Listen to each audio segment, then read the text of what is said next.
Cavitation is when we're actually don't have enough pressure on the suction side of the pump, and what's happening in the pump is we're actually lowering the pressure down so much that we'll boil. We're actually boiling the liquid inside the pump.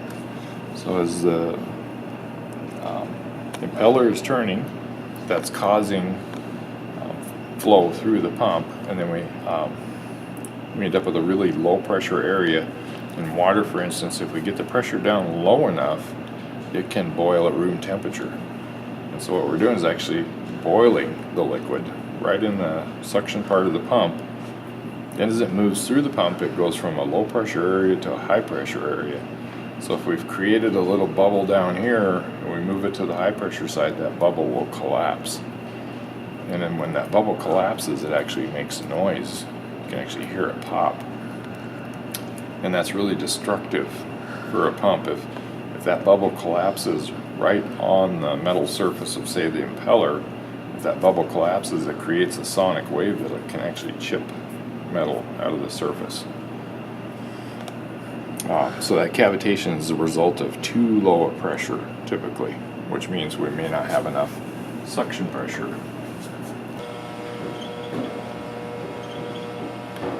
So you can see which direction the impeller is facing and how it's turning. Yes. So it looks like it's turning backwards. Can't help it.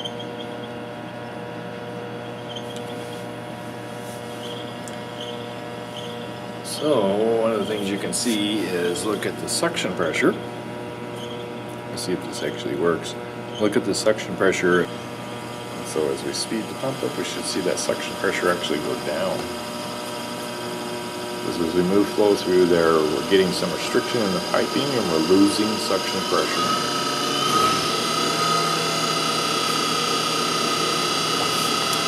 So you can see that the pressure actually went down to 0 and it's a little bit negative. And that's because the flow through the line, flow through this piping, is getting some friction. It's getting some friction here, and that's actually scrubbing some of the pressure off of our fluid going through here. The faster it moves through the pipe, the more friction there is, and the more pressure drop there is.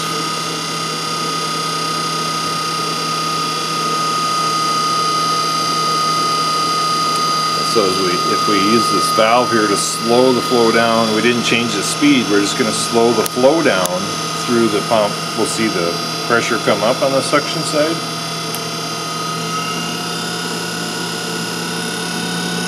The pressure comes up.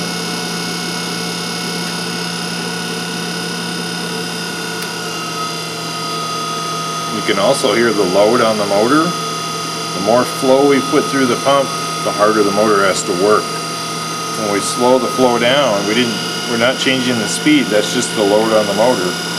When we change the flow through the pump to nothing, it's using less power, it's doing less work.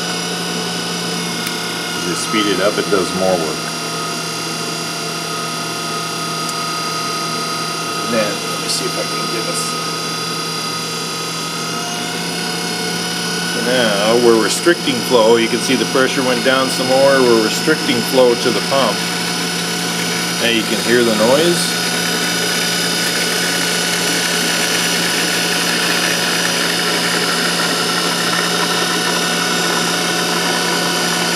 So you can hear the gravelly sound. That's those bubbles. You can see the bubbles in there. That's those bubbles being created and then imploding.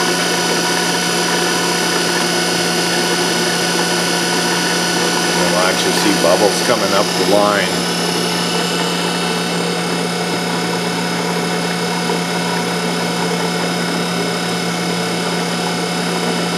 But because we can't always see in the pump to actually see the cavitation and see the bubbles, we can hear it, and we can also see it on our discharge pressure gauge.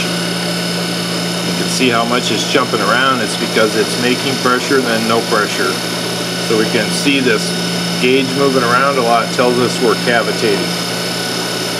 When I open the flow back up, this should get better.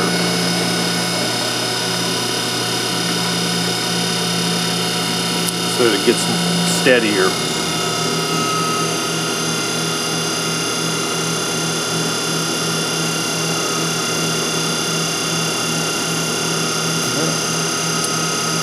filming, we could look at this also, the work.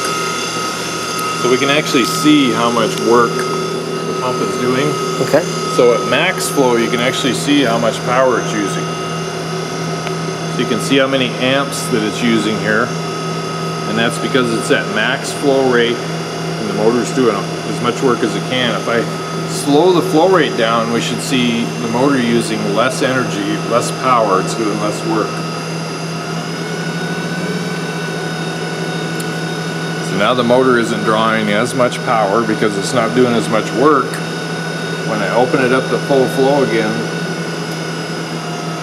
you'll see that it's using more amperage, more power. So what that tells us is if I start this pump from completely off and start it up at full flow, it's going to use a lot of power to get started. So maybe we can actually see that happen. So we'll get an idea where this is at now. We can shut the pump off and then we'll start it at full flow. So we see how far the needle went over when it started up. Now we'll cut the flow back. So we're using a little less power and we'll start it with our flow cut back. So we'll use a little less power. And what that means is if we go to start up a big pump that uses a lot of amperage, we could actually trip the breaker out by trying to pull too much power to get it started. And we can reduce that load on the motor by cutting the flow back, pinching the valves down.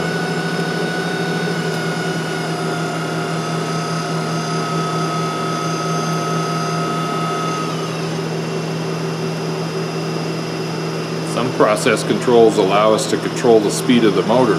So in this case, we can actually change the flow rate by changing the speed of the motor. We slow it down, we get less flow. We speed it up, we get more flow. So we could actually control the flow rate by changing the speed of the motor. We do that with things called variable frequency drive, where we can actually command this to go up or down to change the flow rate.